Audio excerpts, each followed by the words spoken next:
పెళ్ళైనా పండగైనా వేడుక ఏదైనా పట్టుచీరల ప్రత్యేక వేదిక వారాహి సిల్క్స్. ఆషాఢ శుద్ధ ఏకాదశి పరమ పవిత్రమైన తొలేకాదశిగా చెప్పబడుతుంది. సాధారణంగా ఏకాదశి తిథే అద్భుతమైన తిథి, విష్ణుప్రీతికరమైన తిథిగా చెప్పుకుంటాం. అయితే ఈ ప్రత్యేకంగా తొలి ఏకాదశి నాడు విష్ణువు యోగ నిద్రలోకి వెళ్తాడని, ఇక్కడి నుంచి 4 నెలల పాటు మళ్ళా కార్తీకంలో వచ్చే శుక్ల ఏకాదశి దాకా ఉత్థాన ఏకాదశి అంటారు, అప్పటిదాకా ఆయన నిద్రిస్తాడని చెప్తారు. ఈ 4 నెలల్ని చాతుర్మాస్యంగా భావించి ఈ 4 నెలల కాలంలో కొన్ని రకాల నియమాలు పాటించే విధానం కూడా కనపడుతుంది. అనేక మంది మఠాధిపతులు, పీఠాధిపతులు, సన్యాసం అది స్వీకరించిన వాళ్ళు కూడా చాతుర్మాస్యం చేయటం కనపడుతుంది.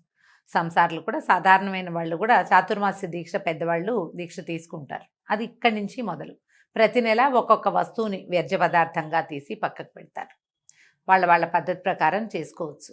అయితే ఈ చాతుర్మాస్యంగా చెప్పబడే 4 నెలల కాలంలోనూ విష్ణుదేవుడు, మహావిష్ణువు పాతాళంలో ఉన్నటువంటి బలిచక్రవర్తి వద్దకి వెళ్తాడని ఇలాంటి ఒక కథనం కూడా కనిపిస్తుంది. మధ్యలో ఆయన పక్కకి తిరిగి పడుకుంటాడు. ఇప్పుడు యోగ నిద్రలో ఉన్న విష్ణువు పరివర్తన ఏకాదశిగా చెప్తారు, పక్కకి తిరిగిన ఏకాదశి కూడా ప్రత్యేకంగా. అయితే ఈ ఏకాదశిలో మొదటిగా తొలి ఏకాదశిగా చెప్పబడే ఈ ఏకాదశి రోజున పేలపిండిని విష్ణువుకి నివేదన చేస్తారు. పేలపిండి పంచిపెట్టచ్చు, చాలా విశేషమైన దానంగా పరిగణించబడుతుంది. ప్రసాదంగా ఇవ్వచ్చు, దానంగా ఇవ్వచ్చు. ఈ తొలి ఏకాదశి రోజున అన్నం పూర్తిగా నిషేధం, మాంసాహారం నిషేధమే.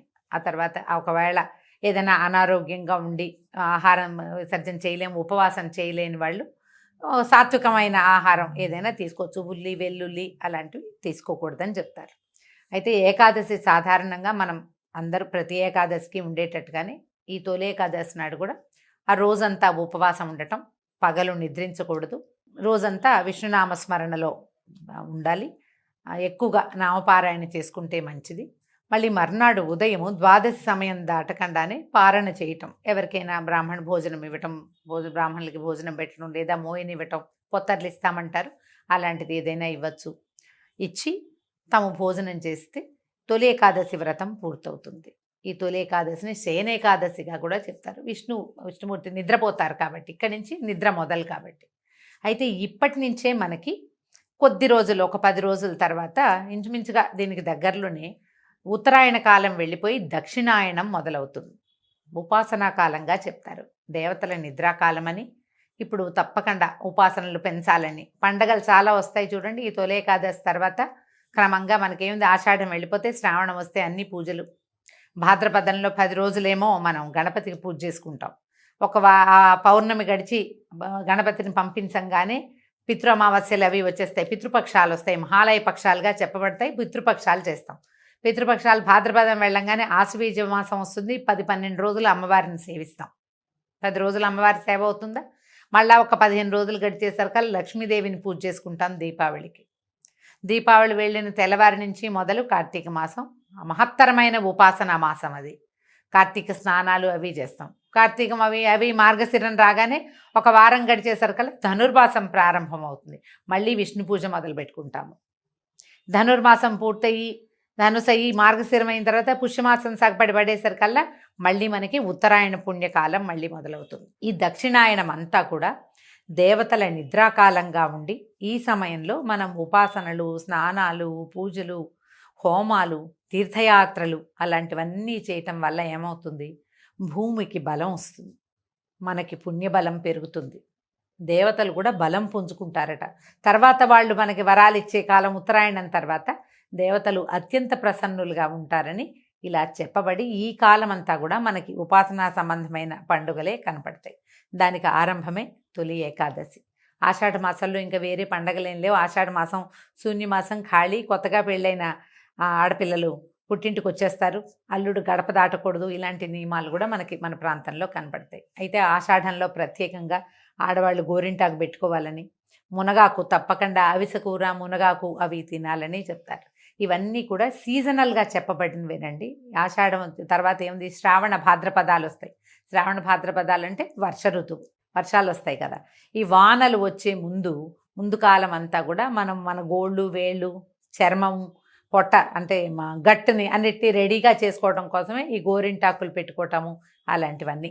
తర్వాత ఈ మునగాకు తినటము, మొరింగా అని ఇప్పుడు చాలా ఫేమస్ అయింది మునగాకు. ఈ మునగాకు కనుక తింటే ఏంటంటే గట్ ఫ్రెండ్లీ, అది మనకి శరీరాన్ని శుద్ధి చేస్తుంది.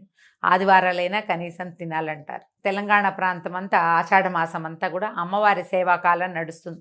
విశేషంగా గ్రామదేవతల్ని అర్చిస్తారు, ఆమెకు బోనాలు సమర్పిస్తారు. ఆదివారం నాడు అసలు హైదరాబాద్లో అటు ఇటు నడవలేం మనం, రోడ్డు మీద చాలా రష్గా ఉంటుంది. అన్ని చోట్ల బోన సమర్పణే కనపడుతుంది. అన్ని దేవాలయాలు బిజీగానే ఉంటాయి. ఒక్కొక్క ప్రాంతంలో ఒక్కొక్క రకంగా చేస్తారు. ఈ ప్రాంతపు ఆచారం ఇట్లా కనపడుతుంది.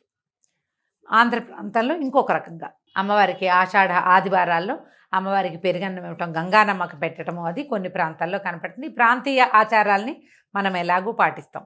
ప్రాంతాలకి అతీతంగా ఈ తొలేకాదశి పండగని అందరము చేసుకుంటాం. ఈ రోజున తెల్లవారే స్నానం చేసి తలంటు పోసుకోకూడదండి. నూనె రాసుకుని స్నానం కాదు, తల కొంచెం కుంకుడుకాయతోటో లేదా కాస్త షాంపూతోటో తల రుద్దుకోవటం, తల కడగటమే.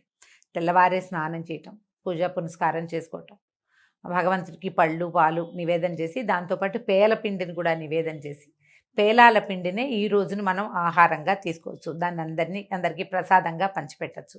దేవాలయ దర్శనం విశేషంగా చెప్తారు. తొలేకాదశి నాడు మీరు ఏ దానం చేసినా అది ద్విగుణీకృతమైన ఫలితాన్ని ఇస్తుంది. దానం పుచ్చుకోని కూడా అనకూడదు. వాళ్ళు ఎవరైనా ఏమైనా ఇస్తే అబ్బాయి మేము ఇది తీసుకోండి అనకూడదు, తీసుకోవాలట తప్పకుండా. వస్త్రదానం చేయొచ్చు, పళ్ళు ఫలాలు దానం చేయొచ్చు, తీయని వస్తువులు ఏవైనా ఇవ్వచ్చు. పంచామృతం లాంటివి కూడా కలిపి ఎవరికైనా, పంచామృతాలు అంటే పాలు పళ్ళు, అదే పాలు నెయ్యి, తర్వాత తేనె, పంచదార, పెరుగు, ఇవి కూడా మనం విరివిగా ఎవరికైనా ఇవ్వచ్చు. ఇవన్నీ కూడా మంచి అద్భుతమైన దానాలుగా పరిగణించబడతాయి. ఈ రోజంతా కూడా విష్ణునామ సంకీర్తన చేసుకుంటూ రాత్రికి జాగరణ ఉండగలిగితే చాలా మంచిది. ఏదైనా గర్భవతులు, పెద్దవారు, మరి చిన్నపిల్లలు వీళ్ళంతా అన్నం తినకుండా ఉండలేని వాళ్ళైతే వారికి ఉపవాస నియమం లేదు. ఒకవేళ ఉండగలిగితే అన్నానికి భిన్నంగా ఏదైనా కొద్ది చిన్నపాటి ఫలహారాన్ని స్వీకరించవచ్చు. ఈ రెండూ లేకుండా ఉండగలిగే వాళ్ళు హాయిగా ఉపవాసం ఉండొచ్చు. భగవన్ నామస్మరణ చేసుకుంటే మంచిది. ఈ పరమ పవిత్రమైన తొలేకాదశి రోజున దుర్భాషలు ఆడకూడదు, ఇతరులని నిందించకూడదు, గొడవలకి కొట్లాటలకి దిగకూడదు. ఇది ప్రధానమైన నియమం. మీరు ప్రశాంతంగా ఉండి ప్రపంచాన్ని ప్రశాంతంగా ఉండనివ్వాలి. మర్నాడు ఉదయం పొద్దునే మళ్ళీ స్నానం చేసి దేవతార్చన చేసుకుని వంట చేసుకుని స్వామికి నివేదన చేసి ఎవరికైనా భోజనం పెట్టి మనం కూడా భోజనం చేయగలిగితే మంచిది. దక్షిణ తాంబూలాదులతో బ్రాహ్మణ్ణి సత్కరిస్తే మరీ మంచిది. ఇది సంవత్సరానికి ఒకసారి వచ్చేదే. ఈ మనం మామూలుగా చెప్పుకునే ఏకాదశుల్లో ప్రత్యేకంగా ఈ ఒకరోజు ఉపవాసం ఉన్నా చాలు, 24 ఏకాదశులు వస్తాయి మనకి సంవత్సరానికి. అవన్నీ చేయలేము. ఈ ప్రఖ్యాతమైన ప్రత్యేకత ఇది, స్వామివారు ఈ రోజున యోగ నిద్రలోకి వెళ్తాడు కాబట్టి ఈ రోజున అయినా సరే మనం ఉపవాసం చేయగలిగితే మంచిది. ఒకవేళ ఉపవాసం ఉండలేని వారు కనీసం మాంసాహారం తీసుకోకుండా అయినా ఉండగలిగితే మంచిది. భగవన్ నామస్మరణ చేసుకోండి, విశేషమైన ఫలితం లభిస్తుంది. అవకాశం ఉన్నవాళ్ళు ఈ పండుగని చక్కగా జరుపుకోవచ్చు. ఇవేటికి అవకాశం లేదు, ఏదో భోజనం చేసేస్తాం, దేవాలయ దర్శనం చేయొచ్చు కదా, కనీసం దేవాలయ దర్శనమైనా చేసుకోండి. విష్ణునామ సంకీర్తనతోటి ఈ తొలి ఏకాదశి పండుగని చక్కగా జరుపుకుందాం. నమస్కారం.